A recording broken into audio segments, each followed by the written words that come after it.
Hello, everyone. My name is Cameron, And I'm Brett. and you're listening to The Last Alliance, a Rings of Power podcast. We know it's a dangerous business going out your door, or when choosing a podcast, but we're glad you've joined our adventure as we discuss The Lord of the Rings, the Rings of Power.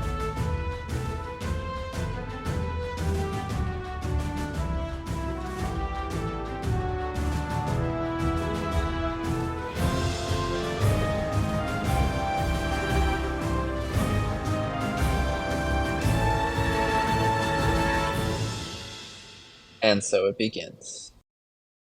Good morning, technically, everyone. Just got done watching episode 4, Eldest, on season 2 of Rings of Power. Not quite as early as last week was, but definitely with its own set of challenges this time. We are coming to you from 3 different time zones today, and none of us are in our own homes. Brett's on a work trip, and I was gearing up, ready to watch tonight's release when we had a power outage in our neighborhood. So for the podcast, I rushed to a hotel and was able to watch it there, and we are recording from that hotel room right now. So got to get it done. So Let nobody say that we don't care about our listeners. amen to that. Amen to that. Give us a follow and a review. We appreciate. It's really been cool this past week to see how much interaction there's starting to be, both with the podcast and with the social media. So if you guys are listening but not subscribed or following, please do so, and give a review if you have a chance. And also, we're loving the questions that are being submitted. So whether you submit those on the Instagram page or on any of the podcasting platforms, which I think we're on all the major ones anyway, Spotify, Apple Podcasts, even like iHeartRadio and Google with YouTube. So however you want to leave comments or questions, we're monitoring them, and we'd love to interact with you that way. So That's Last Alliance Podcast on Instagram, lastalliancepodcast@gmail.com. Search for it on YouTube and Spotify. You can check out the poll questions. You can leave any comments. One thing I wanted to throw out there, Silson, we're actually expecting our 5th child around the date of the season finale. dang. So speaking of broadcasting from not our home, we may be broadcasting from the emergency room or the Let's hope hospital not room. the emergency room. Not the emergency room. Matt, cut that. Cut that, Matt. We may be broadcasting from the hospital room, and would gladly do so.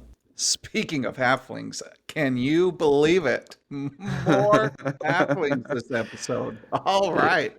Yeah, we'll get to that. We'll get to that. So yeah, what's your first impressions of the episode, Brett? And why don't you start us off with your good, bad, and great? First impressions. I'll be honest. This one felt like we trended down a little bit compared to last week, and maybe it was just the excitement factor. But it seems like we didn't move very far in this episode. I thought there were some decent moments. Let's get into it.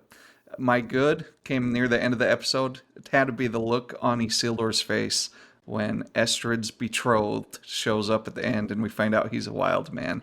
And Isildur just looks like this sad little puppy dog. And I literally laughed out loud. Yeah, I loved that part too, actually. That almost made my list as well. And then I was like, I don't know what that says about me as a person.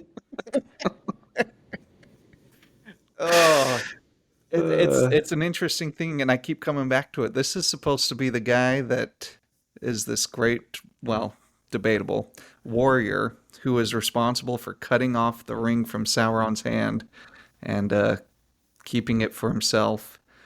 And I guess we're just totally leaning into this guy that's full of disappointment and self-loathing and can't catch a break. And uh, I don't know. He's he's kind of hard to cheer for, in my opinion. He is hard to cheer for, and as uh, knowing the end where he keeps the ring and disappoints us all, I think it's also important to keep in mind that he does some pretty awesome things too. And just like everybody, right? There's good in people and there's bad in people, and it's just a matter of which one you're gonna feature the most, I guess. And with Isildur, it's like he's the guy who brought over the white tree of Gondor, right? The tree of the king. Eventually, right? Eventually, it gets to Minas Tirith. And so there's some loyalty to the elves in that tradition. There's some loyalty to his father. You can tell that he's out to please his father, and his father is about as good of a stand-up guy as you can get. So there's definitely some good in Isildur. There's obviously some holes though, and we're discovering those, I think. I think my opinion of him, the character in the show, is improving in terms of the way they're shaping his character arc. I think they are doing a good job with him. It is just hard to cheer for him, right? Yeah. What about you? What's your good? All right. So my good, I have two goods, two bads, and a quarter great. I was having a hard time finding a great, so I put two for the rest. Anyway, I have two goods. One was I loved the Ent scene, and I loved watching the Ent man and assumably his wife walk off into the forest holding hands or branches. That was just a cute scene for me. I don't know. I really liked that.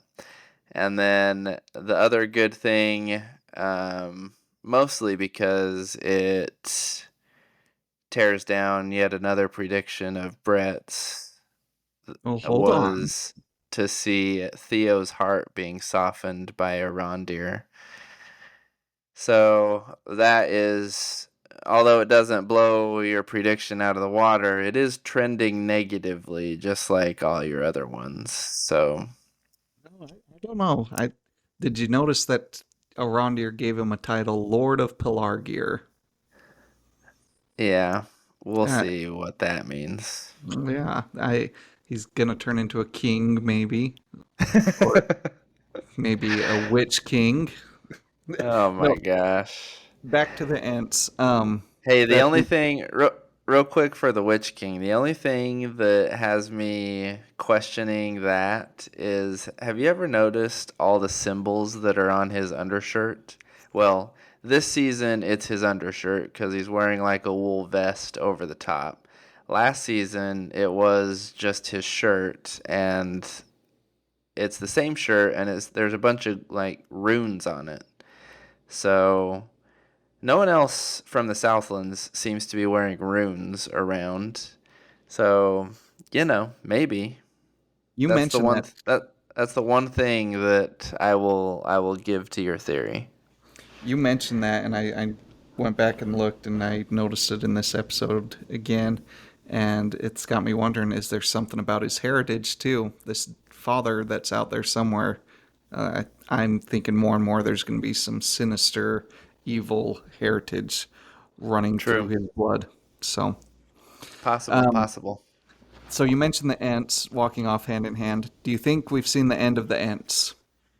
No, Because right? I was this thinking is my that too bad. because okay, yeah, I was thinking that too because in the previews I thought we saw one that we did not see today. I thought that there was Another one with different like a Ent. very large nose. If I recall correctly, that was like the thing I remembered off of it.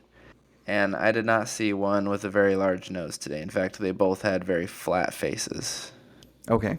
That my question.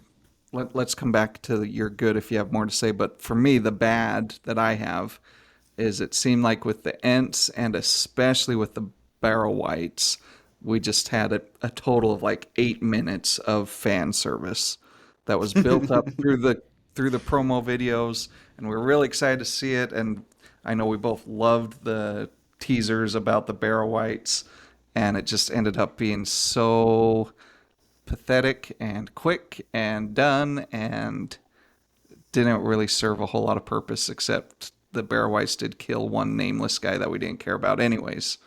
Yeah, it definitely, and I enjoy it. Insert the Barrow Whites or insert random orcs. I'd rather see a little bit, of a novelty, right? Oh sure, But you and are they looked awesome. But the That's what I effects were thought great. too.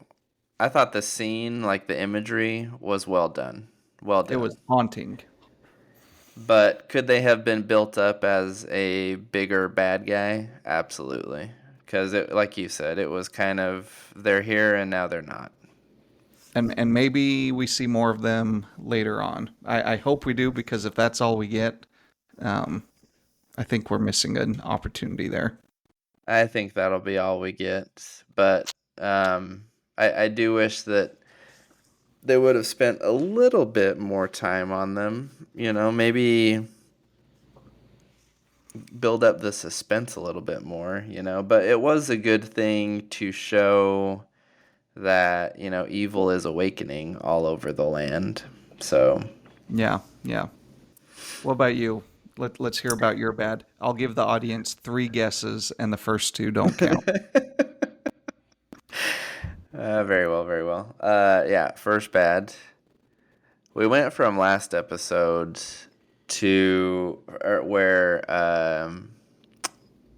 the tornado took Nori and Poppy out to the land of Oz, and I thought we have entered the promised land. And now, not only did they survive, but they have found fellow halflings, a whole village of them. And here we are. They just can't divorce themselves from the idea of halflings. Anyway, we'll see where that goes. I tried really hard to give it an open mind though today and same with my beef with the Elrond Galadriel story. I've decided that I'm either just gonna hate it forever, or I need to start like just accepting that that's the direction they're going. So let's try and make the best of it. So I tried that with Elrond today, and the whole Galadriel being inferior to. And at first, I was this is my other bad, by the way. At first, I was kind of, of the opinion that, well, maybe this is a good, like, Elrond rite of passage, like maturing story, right? Where Galadriel will take a back seat for a minute, but ultimately she's like the voice of reason, the coach behind the scene, of Yeah, Elrond stepping into himself. But as the episode carried on, that open mind got shut. And I'm very frustrated right now with Elrond and with the writers for diminishing Galadriel to such a point. I don't like how thick-headed and blind Elrond seems to be right now because Círdan is, in this age, obviously known probably more than anyone as, the seer, so to speak, of the elves, right? He sees afar off and communicates with the Valar and whatnot. But you know, in future Second Age and certainly in the Third Age, Elrond is counted on for that far-seeing ability, right? Yep. And it kind of goes against what I think is a core characteristic of Elrond, for him to be so short-sighted about these rings, the elven rings specifically, that, everyone around him, like Kierden is saying, everyone around him, his friends, the ones who care about him the most, and are very capable elves, all Higher see, rank than him. yeah, all see the rings for what they are, but he is unable to. And yeah, it's getting kind of frustrating, that whole Elrond and Galadriel storyline, because in both cases it's very anti-characteristic of both characters. I get the frustration with Elrond. I will say that for me, it seems like Galadriel, this was a good episode for Galadriel. It seemed like she grew a little bit in her character. She got a taste of humble pie a little bit, and we saw those showdowns with Elrond. And I did appreciate that there towards the end. She kind of has I told you so, we shouldn't have gone that way moment with Elrond. And it looks like he's giving her some thought, but then we see at the end that he still doesn't trust her intentions at all. He can't imagine that she's trying to act in their interest, just in the ring's interest. She just wants to save the ring. So yeah, I'm a little frustrated with Elrond. To be fair to Elrond, when we meet him in the Fellowship of the Ring, at least in the Peter Jackson movies, he still is just really ticked off at anyone who won't get rid of a ring. Like, it gives a good backstory for cast it into the fire. No, Isildur. He's like, I have been dealing with this for thousands of years. People just won't throw the ring away. So That's a maybe good that's point. him. Maybe that's him. But he's Um, wearing one, Brett. He's wearing one so in we've got to see that in the acceptance third at some age. point. Yeah. Well, when does Gil-galad give him the ring? Is it before the Battle of the Last Alliance, or does Elrond accept it afterward?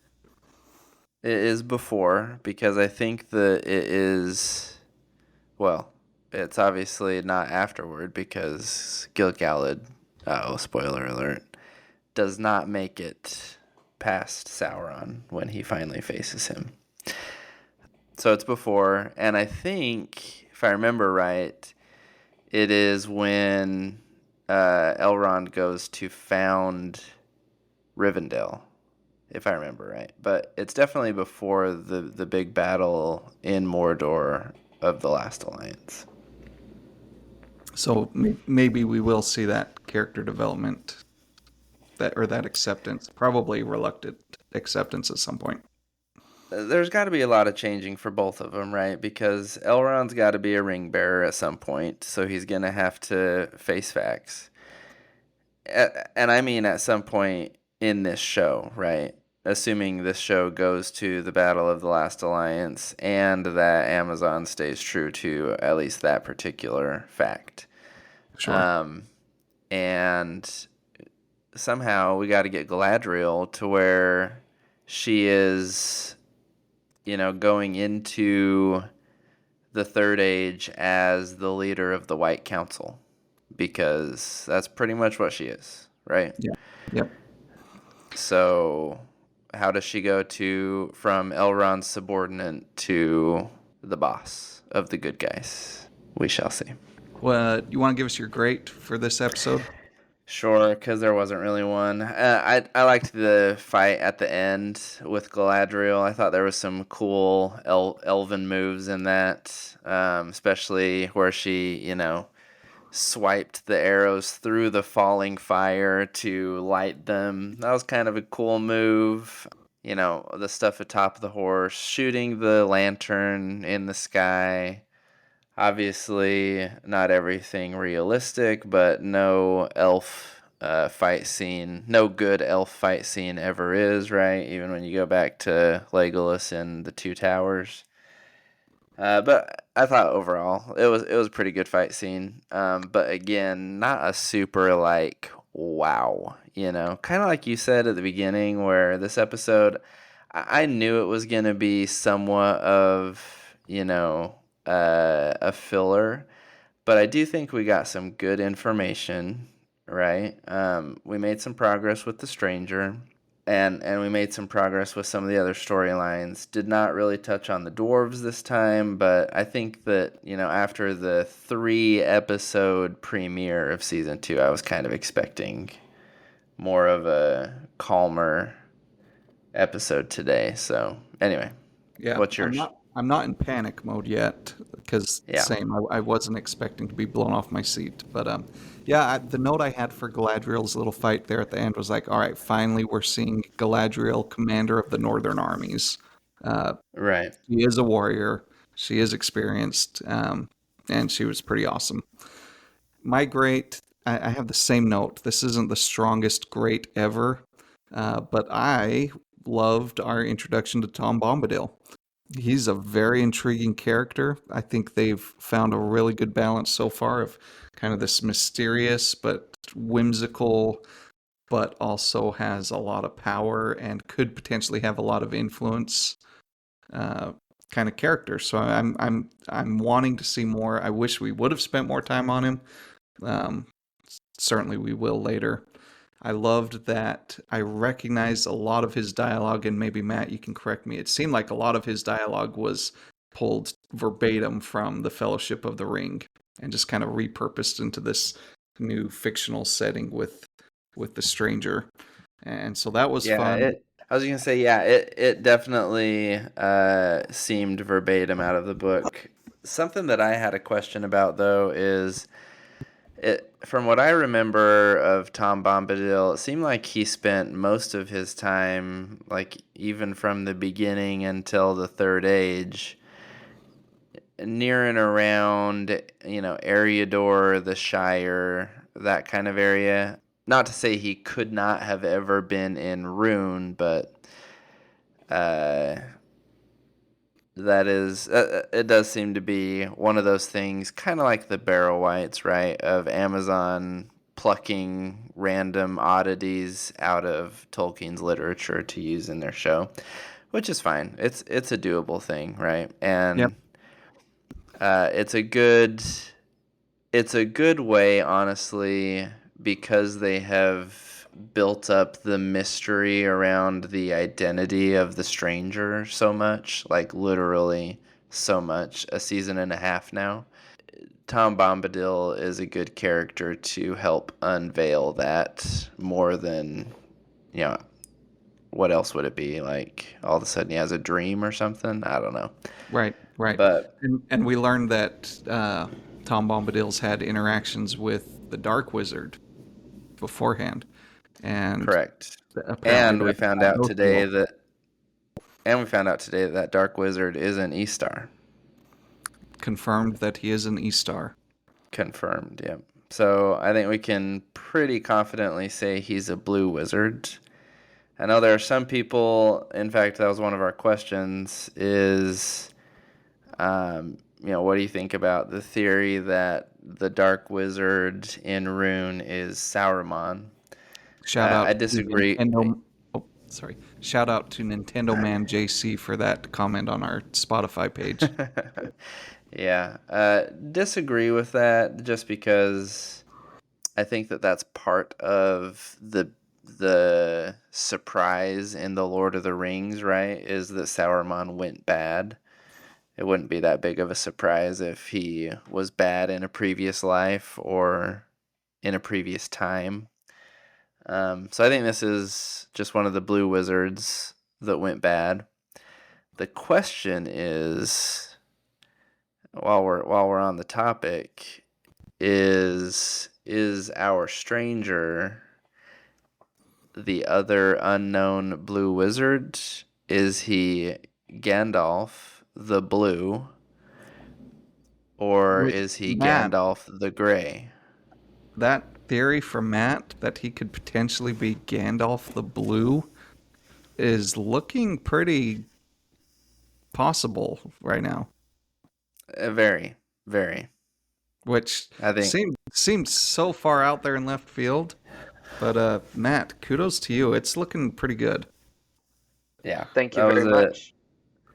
that was a great theory, and even if it doesn't work out, that was a great theory. So we'll Here's see what what happens. I'm still holding on to. Like, I will be very upset if it's not Gandalf, because I think It's got we saw in the premiere episodes even his visions of the staff. The staff absolutely looks like his crooked pipeweed smoking uh, holder. It looks like his staff. And today the the store branch. Harfoots told him, or they dropped a line talking about the stranger. We're not going to help some great grand elf. Which, when I first heard it, I was like, Gandalf? No, grand elf. I'm like, that's not by accident either. What are they? They're just playing with my mind, and I hate it. I hate it. Well, and even the branch that he was trying to take for a staff looked like the twisted branch that he used as a staff as Gandalf the Grey. I yeah, I definitely think that he's gonna be either Gandalf the Blue or Gandalf the Grey. I don't know which one, but if he is, Philip the Blue, it's gonna be a big letdown. I can't believe that we're still playing this game.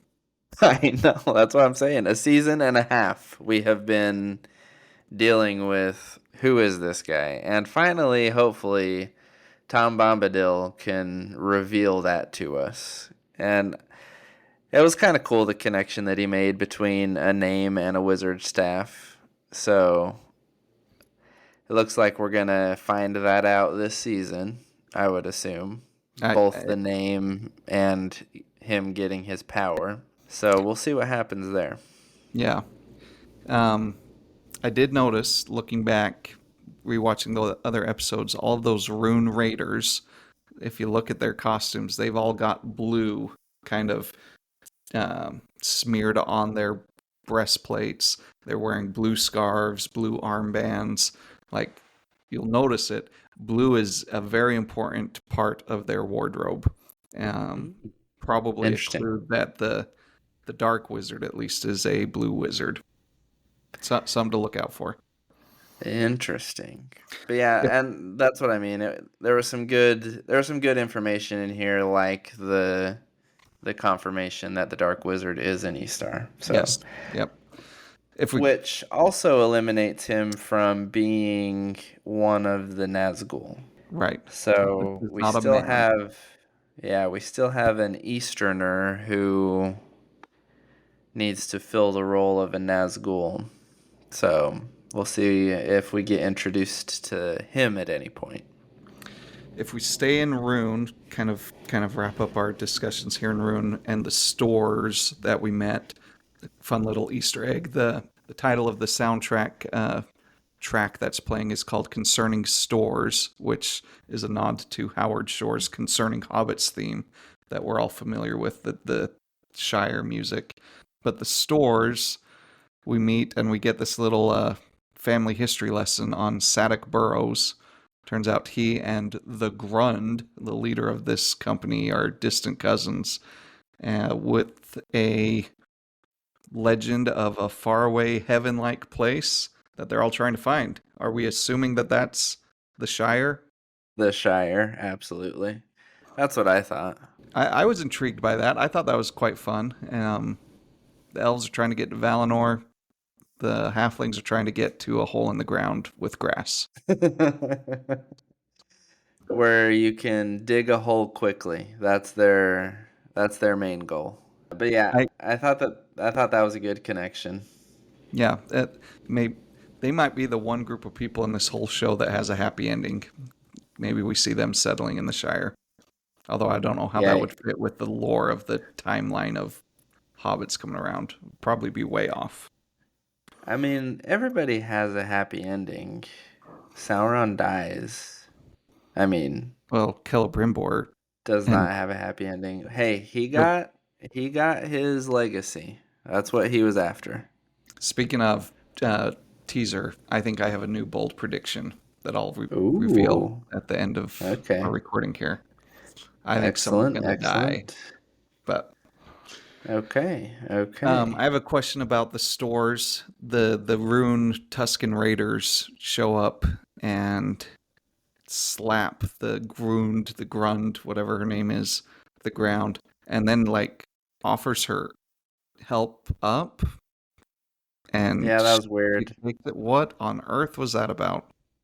I don't know. I don't know why. I mean, I do know, I can understand why they hit her down to show Sure. superiority, but then to help her back up, I'm not really sure.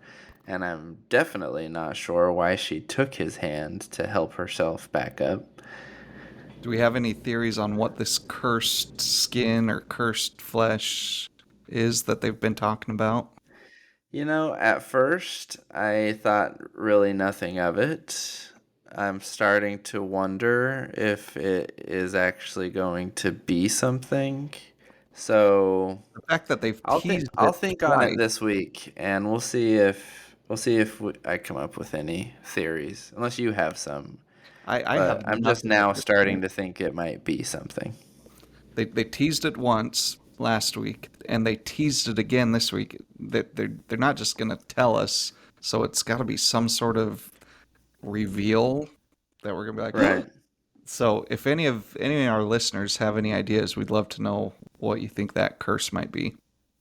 Yeah, and the significance of it, right? Yeah, it'll be interesting to see because, like you said, last week I really didn't think much of it.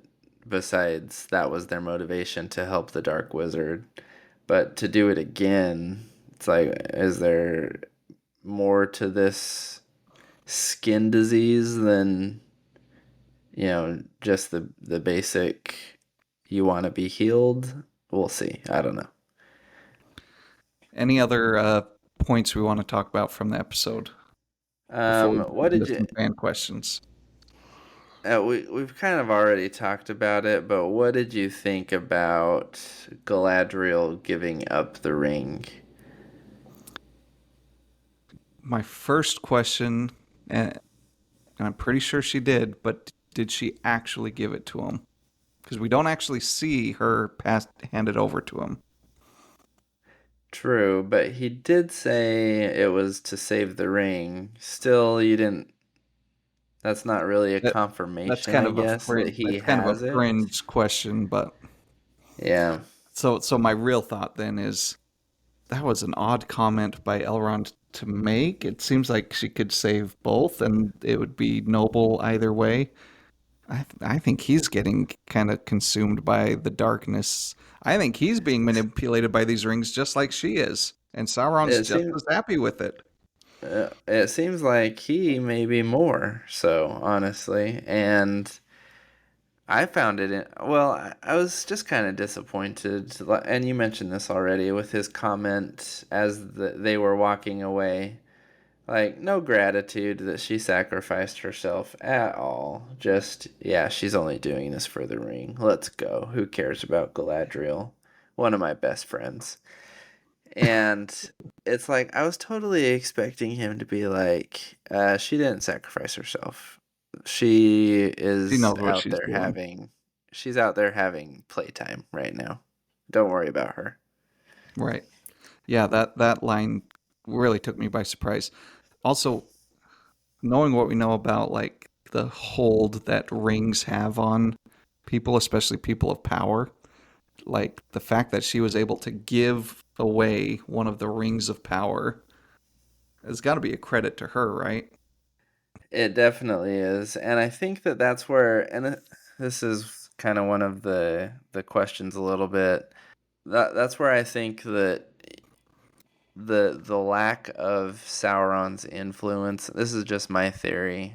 The lack of Sauron's influence on the three Elven rings does not mean that they aren't subject to the One Ring, but it does mean to me that they aren't corrupted and don't corrupt therefore the bearer like the other rings do, right? Good point. Again, just my theory, but that's kind of what I think of it as, because otherwise, what's the difference, right, between those rings and the other 16 rings that were made with his influence, because ultimately, as we know, all of the rings are bound to the one ring, right?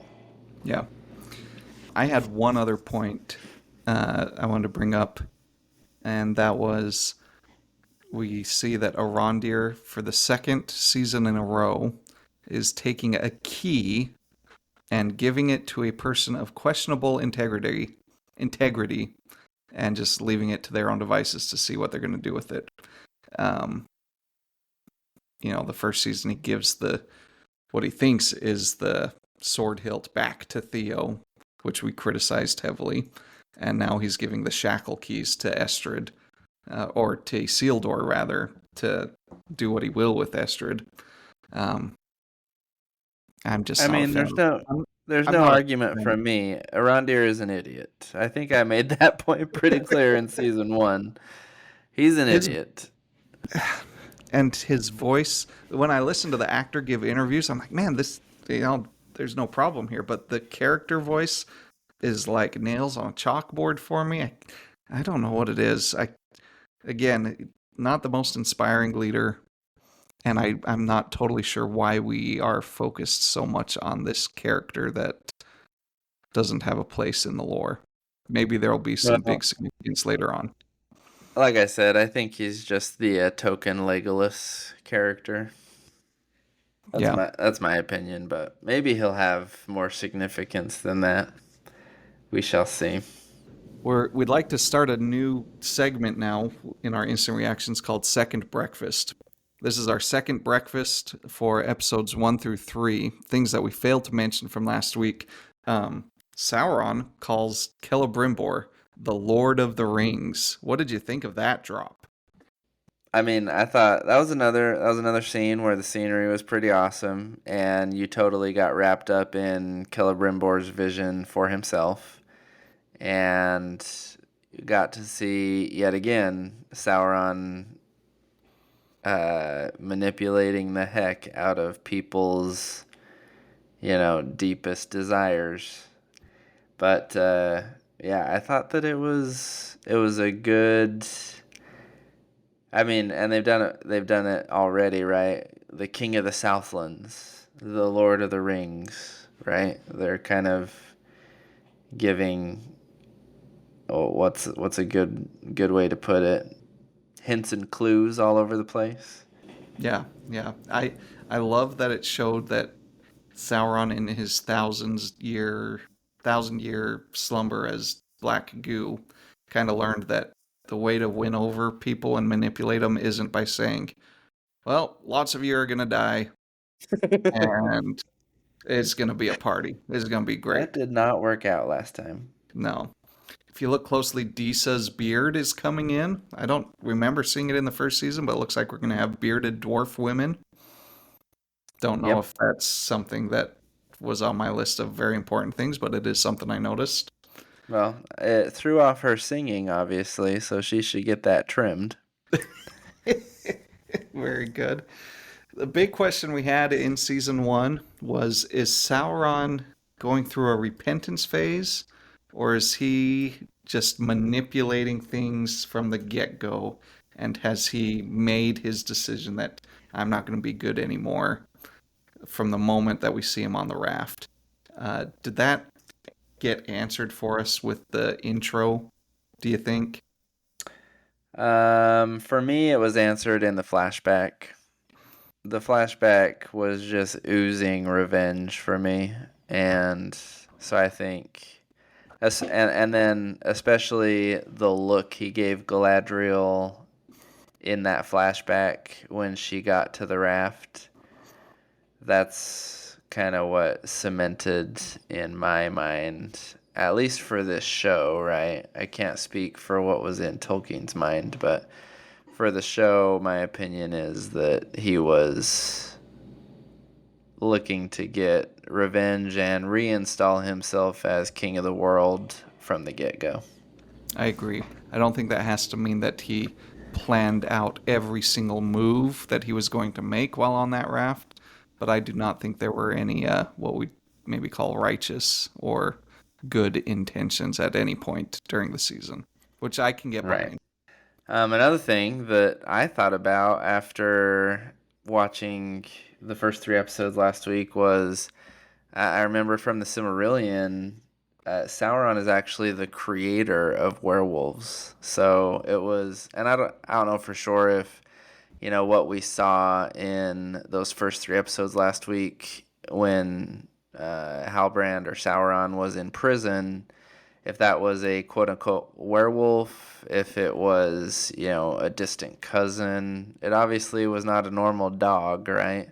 But it definitely made that connection to me of, maybe how he was able to make that connection with the werewolf, the wolf, whatever you want to call it, to, be buddy buddy so quickly. Yeah, that's a good point. Good callback. All right, Brett, you want to go over our bold predictions and make any others that you might have? Yeah, let's talk about the ones we've been tracking, and then we'll announce any new ones we have. Waldrig, King of the Dead. There's still no body. I have still not seen a body, so we're trending very well in that regard. And Theo as the Witch King. We talked about that earlier. It's still in play, I think. Oh, I will. I have I another will one. give the Theo the Witch King being in play. Waldrig's body is never going to be found because it's in the belly of that werewolf. Well, we shall see. All right, what's your other one? We didn't. My other one is Disa will assassinate King Durin and become one of the 7 dwarven ring bearers. We didn't do anything with the dwarves this episode, so no comment. Yeah. Same with the Elrond and Durin friendship enduring. Didn't really get any exposure to that.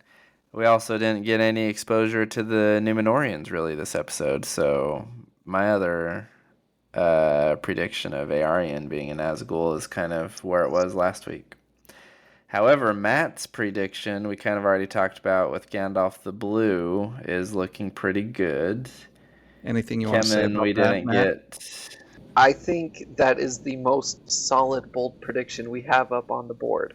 And for those of you who didn't catch it, Tom Bombabil says that the stranger has to face both the Istar and Sauron. And that was Gandalf's whole purpose in the Lord of the Rings book, was to face Sauron and confront him. So I thought about that too. Yep, Yeah. that's a good point. Matt, if you get this right, man, I don't know. I should Buy be it. hired by Amazon Prime. You should. Yeah. Someone needs to go help them out. Kemen, though, we didn't really get any traction on again because we didn't get any Numenorian exposure. And then the bonus with Elendil and Muriel having a love affair and no Numenorian exposure on that either. So, any new bold predictions from anyone? We saw last episode that Durin kind of sees right through the Anatar character.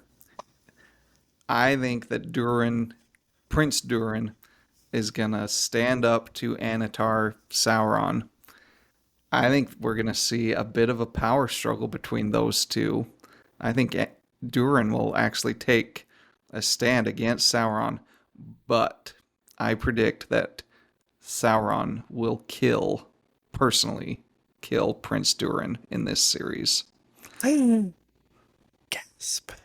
And the reason I say that is, we don't know anything about what happens to Prince Durin, and we've got to have a reason to hate Sauron by the end, because right now Sauron's pretty cool. So I think that your bold prediction portion of that is that Sauron personally kills Prince Durin. The part about him standing up against Anatar and Sauron, not very bold. That's going to happen. Right. That's a the given. The bold prediction is that he's personally going to kill Prince Durin. That is a bold prediction. I think Durin's going to give him enough grief that Sauron just has enough and personally ends Prince Durin. Okay, we shall see. We shall see. All right, let's get to our quote of the week, shall we? Nothing too earth-shattering here, but mine was the Ents when Arondir's begging for forgiveness and the Entwife says, "Forgiveness takes an age. Rain washing clear the long memory of soil, new bark covering old scars." Isildur comes up to Arondir and says, "Do you think they know what peace is?" And the man Ent says, "It's what comes after the night storms, when the dawn is silent and the birds awaken. We know what peace is." Anyway, I really liked the quote. What'd you think, Brett? I that was the exact same one I had. So great pick. Peace is what Perfect. comes after the night's storm. So very good. Excellent. So overall, Stilson, episode 4, Eldest, not terrible, not the greatest episode. I imagine we'll see Sauron next week. Get back to that storyline. Yeah, we are now halfway through the season, right? So Holy cow, we are.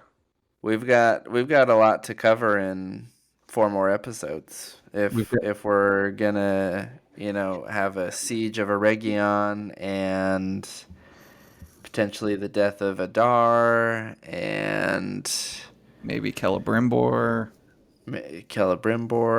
Yep. Plus, So- we haven't even gotten to the rings for men and dwarves yet.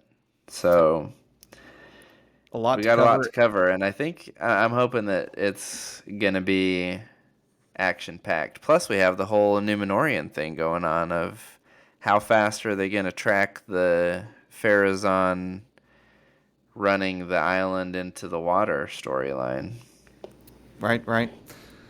So we're hopeful. I still think season 2 is off to a fantastic start, and we've got a lot to look forward to. The Siege of Eregion, I believe, is covering the last 3 episodes. So we've got one more episode, and then we start battling it out. So a lot to look forward to. Thank you for tuning in, and again, we're loving the interaction with you guys, and please keep it up. And we'll see you next week on The Last Alliance.